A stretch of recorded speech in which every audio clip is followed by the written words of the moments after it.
Alright, ladies and gentlemen, so this is going to be the final video of the day. I decided to make this video since, ReZero is literally 100% confirmed for next Tuesday, so I'm just going to be helping you out and telling you if you should summon or not. So basically, I'm going to go over the units, all 4 of them, and go over the banner and tell you what I think. I highly suggest going over Stranger Things though. If you haven't summoned, I don't think that they're like 100% meta breaking or anything. Like, yeah, they're annoying, but I just don't think 11 is all of that. Like, I think Merlin still easily destroys her. I think she is still that, and the demon team is still the better meta on that. So yeah, let's go ahead and hop right into this. So one big red flag with Amelia is that she has Lost Veins ultimate. So unfortunately, what that means is that you want to have her 6 out of 6, because if you see right here, secret technique plus 20% additional damage per hero skill, but at 6 out of 6, it's that additional 60%, a 300% increase, just because you 6 out of 6 her.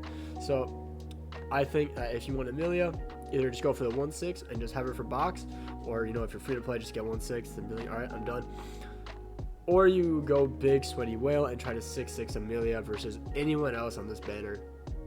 And I highly suggest at least 1/6ing everyone if you are actually going to summon. But yeah, that's my overall topic on it. But she is a unknown race. Obviously, all of them are unknown. I wish Rem was at least a demon, but unfortunately, no.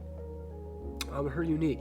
When the hero receives attack from the same enemy 2 or more times during enemy's turn, she will cleanse all divas from allies and freeze the enemy for 2 turns, excluding deathmatch. Sorry guys, I am still sick unfortunately, so that's why hopefully I can keep up.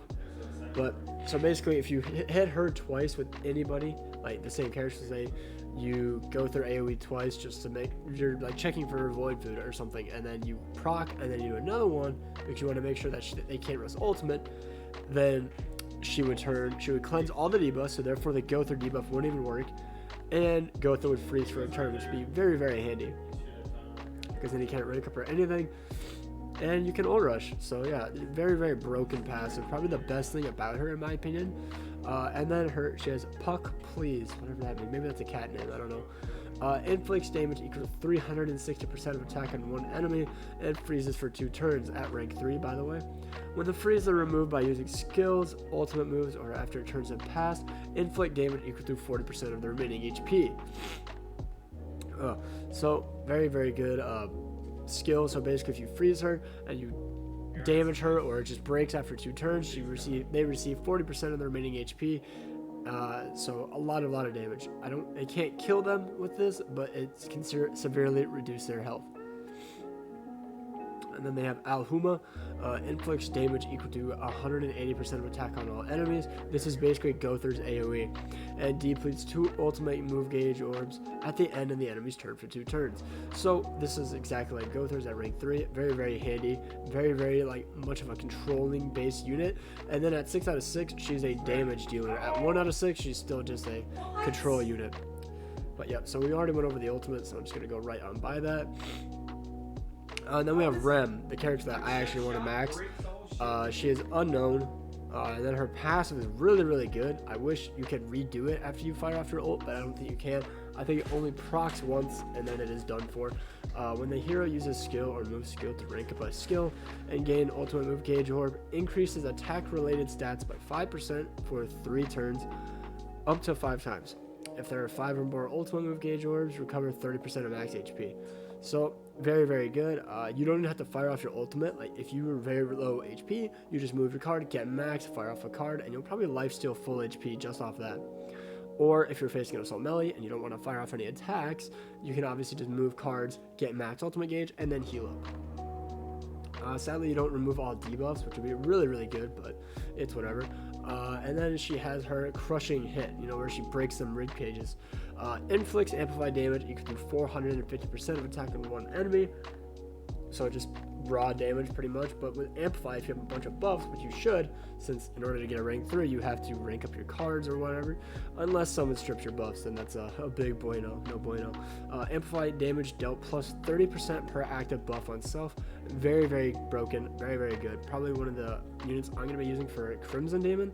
I don't know who I'm going to take out though, either Derriere or Levi. Probably just going to take out Derriere just because, you know, double collab, why not? And then she has her AoE attack, Boisterous Dance of Oni. So this card I absolutely love. She inflicts damage equal to 325% of attack on all enemies, decreases ultimate move damage by 50%, which is really good, and then restricts ultimate move effects for 2 turns. So it is only ultimate.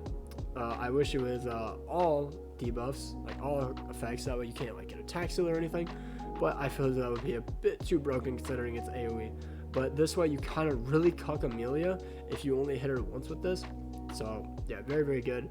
And then inflicts shatter damage equal to 420% of attack on all enemies with her ultimate, Night Parade of the Blue Oni. It's a really cool name. All the other ones have really weird names in my opinion, but I really like, except Boisterous, I don't like that at all. But yeah, Rem, it tied for either first or second best. If you have a 6/6 Amelia, Amelia is obviously better, but at 1/6 I could see it going either way, to be honest. And then we have Ram, the free-to-play unit, which you just basically have to log in 3 days and do your daily tasks and you'll get this. SSR ReZero, twin maid sister Ram. She is unknown, and the reason she is unknown is because of this. Her passive, increase unknown allies' basic stats by 20%.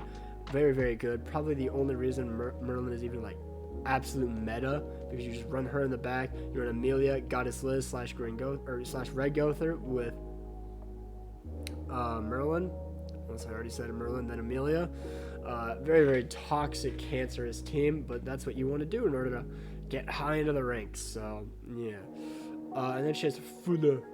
Cancels stances on one enemy and inflicts damage equal to 250% of attack, then stuns for 2 turns. So basically just Goddess Liz's attack, but she's a green unit, so it does more damage to Escanors. Very, very good. You should eat it. Inflicts rupture damage equal to 250% of attack on all enemies. It's decent. I don't know. I haven't found that her rupture card is really that good. Like Ludo's is really good because he has more stats, but I don't know. I haven't found Ram's rupture card to be that great. So just remember that. I don't think it breaks the shield unless it's 1 level higher than Goddess's shield. Do not disturb Ram. Inflicts damage equal to 300% of attack on all enemies. Decreases attack-related stats by 30% for 3 turns. So it is literally just Death Pierce's ultimate. It's very, very good in my opinion, because if you decrease everyone's attack-related stats, harder chance for Escanor to crit, harder chance for Lost Vein to crit, and just get those massive, massive, big damage. And then we have Beatrice, the unit that you honestly don't want. Like, if you're obviously a Beatrice lover, like you just like her, then sure, go for her. But I will literally only be getting her 1/6. If I get 4 copies of her, I am trading all of her copies up just because I don't want her. So basically she's unknown, obviously. Caretaker of the Forbidden Library. She has a decent passive, like it helps, but I don't think it's like anything busted since her basic stats and whatnot aren't that great anyways. Increases the hero's related HP stat by 5% for each unknown ally in battle, and recovers the HP of unknown allies by 60% of the amount the hero recovers when using skills. Applies when entering battle, so she cannot be used at the back, which I feel as though would be better, but whatever. Yeah, it's fairly basic basic passive, nothing too exceptional. And then she has Mana Collection, which if you can't tell by the titles, it's a lifesteal card. Inflicts damage equal to 400% of attack on one enemy, and lifesteals 100% of the damage. So it sounds good, but it's really not, considering she literally does like no damage at all. Like she needs like some kind of like power strike card or something, or like sever even, just to make it so that way she can actually crit and get a bunch of lifesteal. She's decent in PvE. I will say that she is decent in PvE, but nothing too spectacular. She's good against the Betelgeuse boss fight that we face, but other than that, I don't see any use for her. I wonder if I should let you know. Whatever. Inflicts despair damage equal to 325% of attack on all enemies, and despair recovers 30% of diminished HP upon successful critical strike. And the only reason it's good with Levi and Zeldris is because they almost are guaranteed to crit. Levi is 100% guaranteed to crit with that attack, and Zeldris has really high crit chance, but she has horrible crit chance, so she doesn't ever really lifesteal that much. And then she has Expert of Yin Magic, inflicts damage equal to 350% of attack on all enemies, and lifesteals 30% of the damage. So in the trailer for her, she crit for like 270,000 HP or damage, AoE, triple crit by the way. So what I assume they did is they put Ram in the back, they put her with Ludo or not, yeah, probably Ludo or something, rushed ult, used Dame attack food, and probably have attack crit damage on her in order to get that much. You will not hit that hard with this unit, like she's just not that good. And then this is the banner, and then I just want to go over this. This is the thing that will turn off a lot of people, simply because it's so bad. Like, I believe this is green Escanor, this is Hauser, I believe this is green Jericho, Infinity, I believe is red Merlin, I could be wrong. Lioness, Hero, Blue Gother, I believe. I don't know which Fort King it is, but they're all bad, so it doesn't matter. Harlequin, I know is Red Gother, or Red King. Outlaw, Brawler, Bond, I think that's green or blue Bond. I can't really remember. Lioness, Princess Elizabeth is the red, or the green healing one. She's decent, I guess, especially for Belmos Demon. And then Seven Other Sins, Captain Meliodas, that is the green full counter unit. So, not a lot of, like, exceptionally good prizes. Like, I guess I could 6'6", Blue Gother, Fart King, probably Bond. I don't think he's 6'6", and I also need a 6'6" Captain Meliodas just because I don't have him. But the thing that's so bad is the rates. Like, they're all 0.25. They should at least be like 0.4 or something. I don't know. Even make them like 0.5, because this is 0.25 per unit. Why not 0.5? So it's 2% for this, 1% for these. I would have loved that because it's a collab banner. Obviously, I don't expect massively good units, but I expect the rates to be better. But they won't. Like, if anything, they'll make it a 0.3 just to say shut up global and just take it. But, you know, it's whatever. We won't like it anyways. Also, is my music playing? It is. Okay, I thought it said it was paused. And then, obviously, at 300, it's a guaranteed SSR, which is like, woo, cool. I wish these units' rates were rated up, but I don't believe that they are, which is a big, I think it's just stupid. You should have, like, a 70% chance of getting one of these units, because half of them you don't even really want, like, for dupes, to be honest. But then at 600, you choose one. And so what my final prediction would probably be is either if you're going all the way in, you know you're going to 6'6" Amelia, go for Amelia. If you're not going to use Amelia, obviously go for Rem. Those are the only two you should really pick, in my opinion. But obviously it's up to you. Maybe you just really like Beatrice from the anime. Good for you. I haven't seen it, so I'm not going to choose those two.